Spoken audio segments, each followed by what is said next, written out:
네, 여러분들 안녕하세요. 저희는 계속해서 이 땅에 아기 예수로 오신 예수님을 환영하고 또 왕으로 다시 오실 주님을 기다리는 대림절의 시간들을 아침마다 묵상하면서 지내고 있습니다. 이번 주는 아버지 하나님께서 기다리시는 하나님이시다, 기다리시는 아버지시다 라는 이야기들을 계속 묵상하고 있는데, 오늘은 그 마지막 날 시간 갖도록 하겠습니다. 오늘 우리에게 주시는 말씀 누가복음 15장 11절로 24절 말씀 읽고 같이 말씀 나눠보도록 하겠습니다. 또 이르시되 어떤 사람에게 두 아들이 있는데 그 둘째가 아버지에게 말하되 아버지여 재산 중에서 내게 돌아올 분깃을 내게 주소서 하는지라. 아버지가 그 살림을 각각 나누어 주었더니 그 후 며칠이 안 되어 둘째 아들이 재물을 다 모아가지고 먼 나라에 가 거기서 허랑방탕하여 그 재산을 낭비하더니 다 없앤 후 그 나라에 크게 흉년이 들어 그가 비로소 궁핍한지라. 가서 그 나라 백성 중 한 사람에게 붙여 사니 그가 그를 들로 보내어 돼지를 치게 하였는데 그가 돼지 먹는 쥐업 열매로 배를 채우고자 하되 주는 자가 없는지라. 이에 스스로 돌이켜 이르되 내 아버지에게는 양식이 풍족한 품꾼이 얼마나 많은가. 나는 여기서 줄여 죽는구나.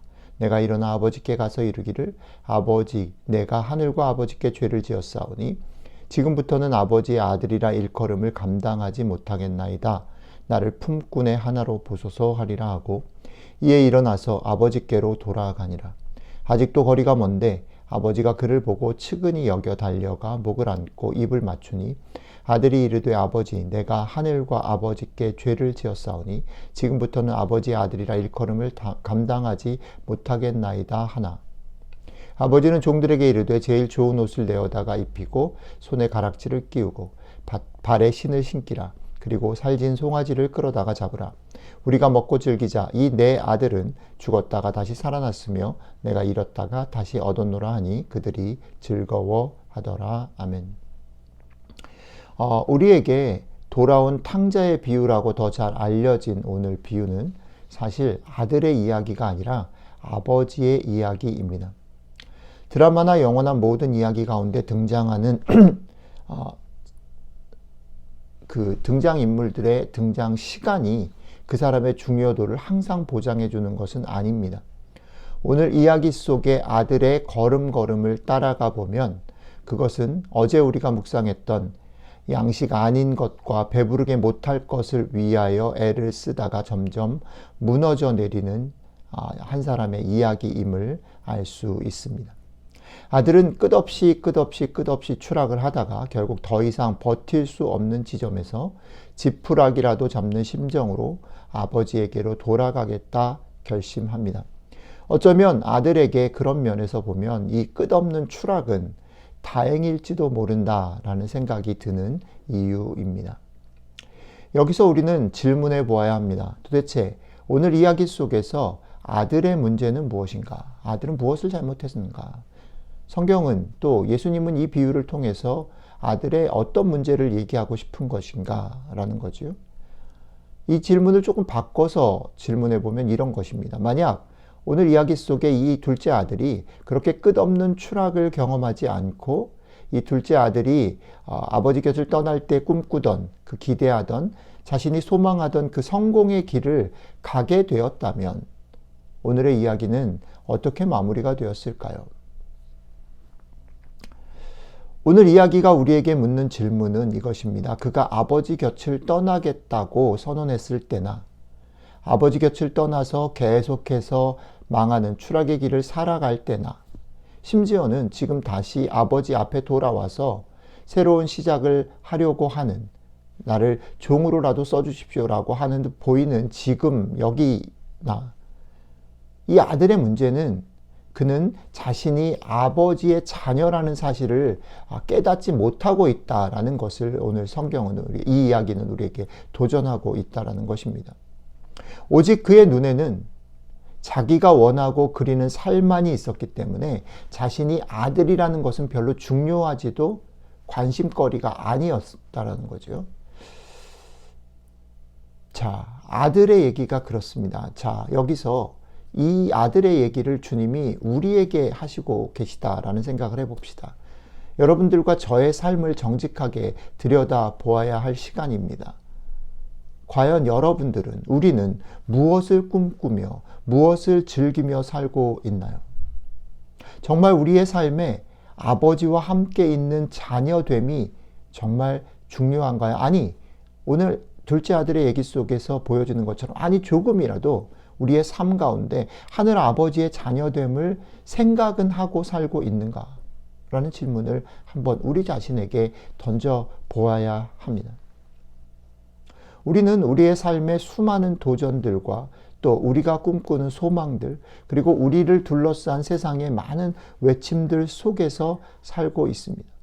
세상의 외침이나 우리의 소망이나 우리에게 놓여진 도전들은 우리에게 하나같이 이렇게 말합니다. 더 열심히 살아라. 더 많이 가져라.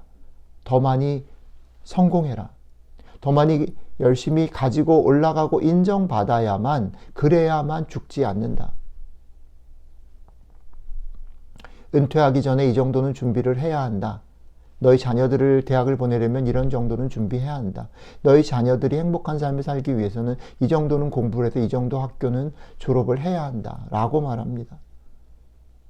그 모든 외침들이, 그 모든 소망들이, 그 모든 도전들이 우리의 삶을 계속해서 밀어붙이고 끌고 나가는 이유와 동력이 됩니다.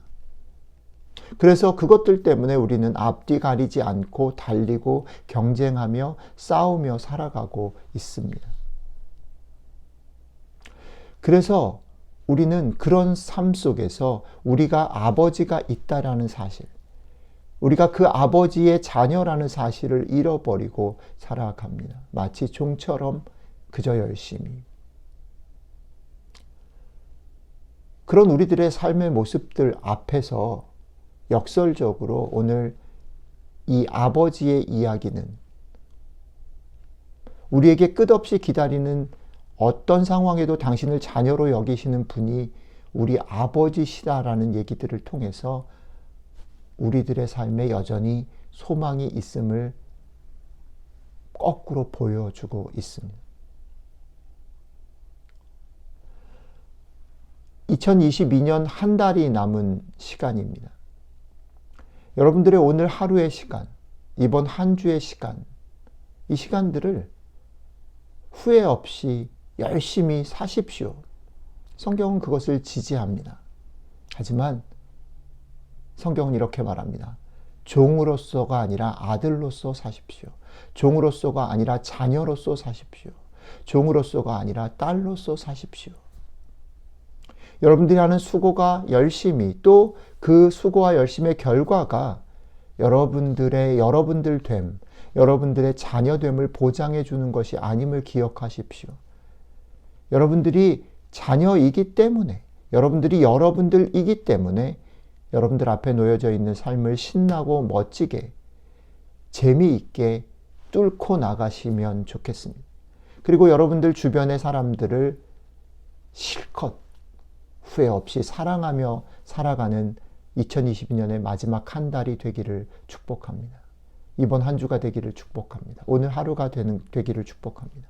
왜냐하면 여러분들과 저에게는 우리를 끝끝내 기다려주시고 어떤 상황에도 불구하고 우리를 아들로 딸로 여기시며 우리를 전폭적으로 믿고 지지하시는 그런 아버지가 계시고, 여러분들과 저는 그런 하늘 아버지의 아들, 딸이기 때문입니다.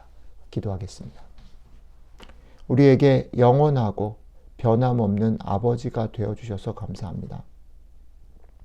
오늘 하루, 이번 한 주, 남은 1년의 마지막 달을 살면서 내가 하는 일과 수고에 매이지 않고 자녀됨으로 일들을 수고와 열심을 다해 더 많이 사랑하고 사람들을 사랑하며 그 일들을 꿋꿋하게 해나가는 것을 감당하며 살아갈 수 있도록 도와주시면 좋겠습니다. 우리의 마음과 생각이 흔들리지 않도록 꿋꿋이 자녀됨을 누릴 수 있도록 성령님, 우리의 마음과 생각과 삶을 지켜주십시오. 아버지의 그 사랑을 몸과 삶으로 우리에게 보여주신 우리 주 예수 그리스도의 이름으로 기도드렸습니다. 아멘.